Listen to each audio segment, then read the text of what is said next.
Hey everyone, Brandon here. Welcome back to another video. Let's get real for a second. We all know that consistency is the name of the game when it comes to content creation and marketing, but what they don't tell you is it can be really exhausting.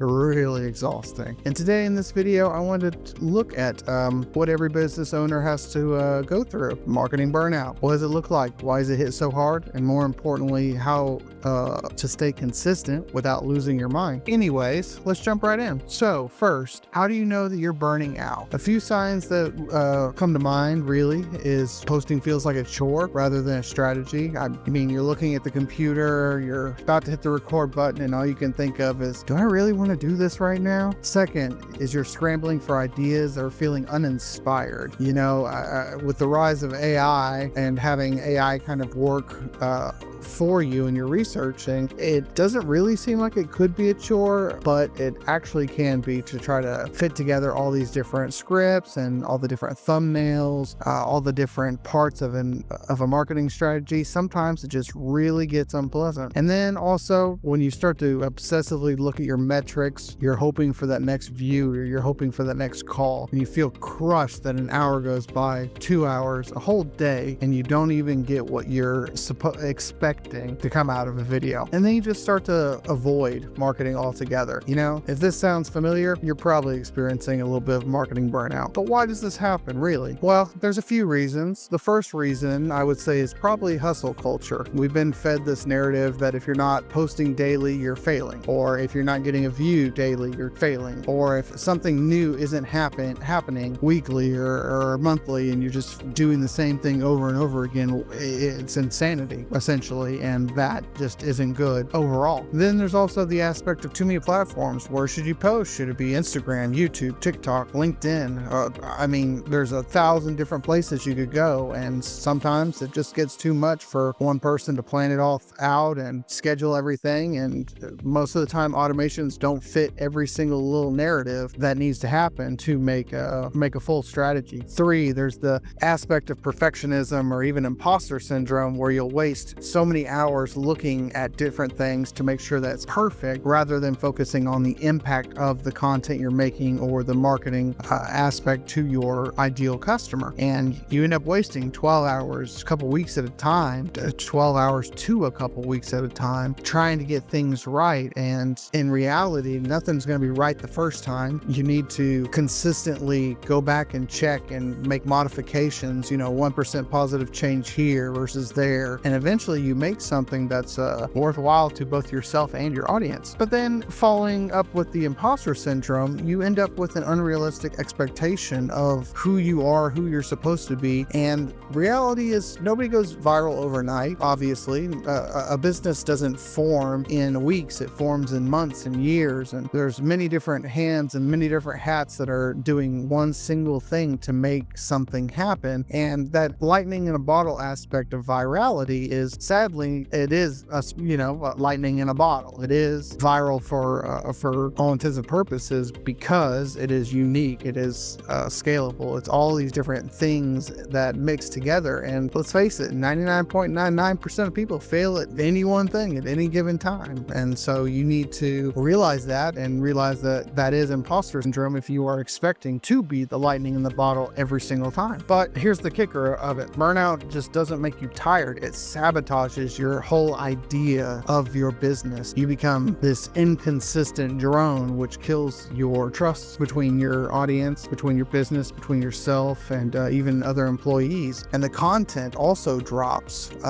not content and quality of content, not just from a video standpoint, but how you execute each of the videos or how you decide to interact with subsequent content going into the future. And this also resonates to how word of mouth, from a physical standpoint, word of mouth, if you are not consistent with it, then you end up getting lost in translation, kind of like the telephone game. And that's kind of an abstract similarity similarity between it, but there is, the worst case scenario in the cost of burnout, and you just quit. You stop. All the momentum, everything that you've worked up to this point, it's for nothing. You've built up, 1,000 views, 2,000, maybe you even built up 10 views. Remember, 10 views is 10 people who you kind of caught. You caught them. You caught their attention. You caught their motivation to view you. Burnout happens from both sides of the aisle as well. It's not just creating content, but burnout happens in the consumption of it as well, and researching. So when you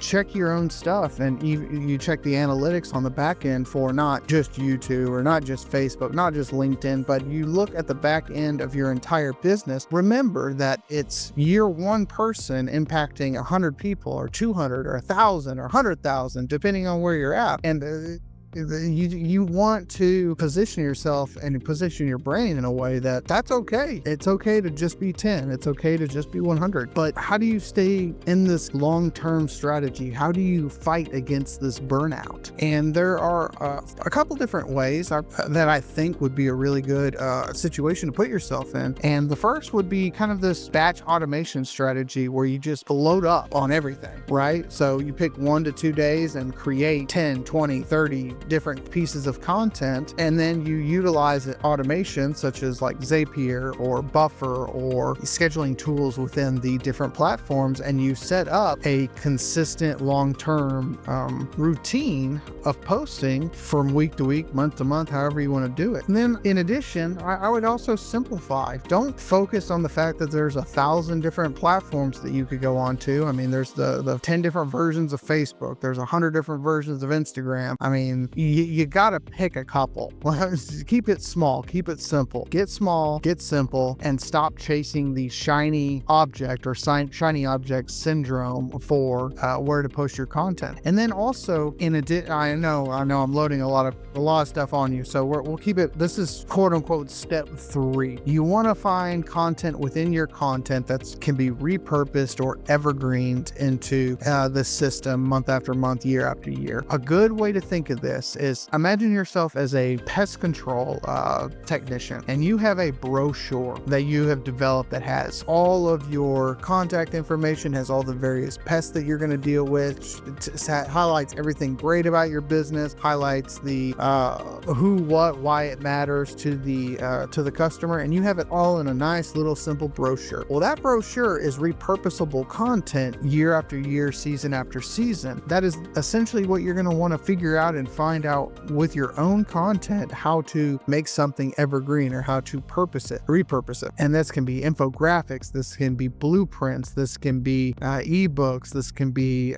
videos that don't change. A good way to think of videos that don't change is for this content in particular, the 4 P's of marketing. Well, that's been set in stone. The 4 P's have been pretty much codified into what marketing is as a basis, as a foundation. So that's repurposable content. The 4 P's aren't going to change because I decided it was going to change. I mean, instead, utilize it and every year refresh it with something new. Make it a little bit different, maybe freshen it up a little bit, make the visuals a little bit better, but that is evergreen content. I know I'm rambling on those first couple steps, but let me get to the next couple. So you also want to set boundaries for yourself. You should decide in advance how much you want to post and realistically what you can actually manage. I know a lot of us are working people, and so I don't have 10 hours a day to look at my computers. I work as a plumber. I work as a pest control technician. I'm doing this as a hobby. So keeping that kind of mindset as a side gig, and setting a realistic boundary for yourself on how you create this content and how you put this whole system together, that's going to give you breathing room and not give you outlandish expectations to where you get bogged down that you're not meeting those week after week, month after month. And schedule your off seasons, schedule breaks in between. I mean, sadly, you're going to lose momentum, but hey, that's okay. I mean, if you keep pushing to the point that you psychologically break, then that momentum is going to mean nothing anyway. And so you have to have a breather, a season that you can say, you know what, I need 2 weeks off, because at the end of the day, this entire system can end up being a job, but not a job, because you're not getting paid to the same degree if you're doing it as a side gig. But I digress, right? right? Remember, marketing and content creation and this idea of virality versus quality versus money, all of this, it's an entire marathon of the entire system, including you. And you don't want the burnout of this to steal your momentum, both in your own emotions and mental capacity, but you also don't want it to steal the actual momentum within the algorithm. So tell me, what's your number one burnout struggle? Drop it down below and let's help each other out. Let's help the other people who comment and figure out how we all can help each other thrive in this ever-changing and ever-evolving environment. And hey, please be sure to hit that subscribe button and tune into the next video. I'll catch you next time. Bye.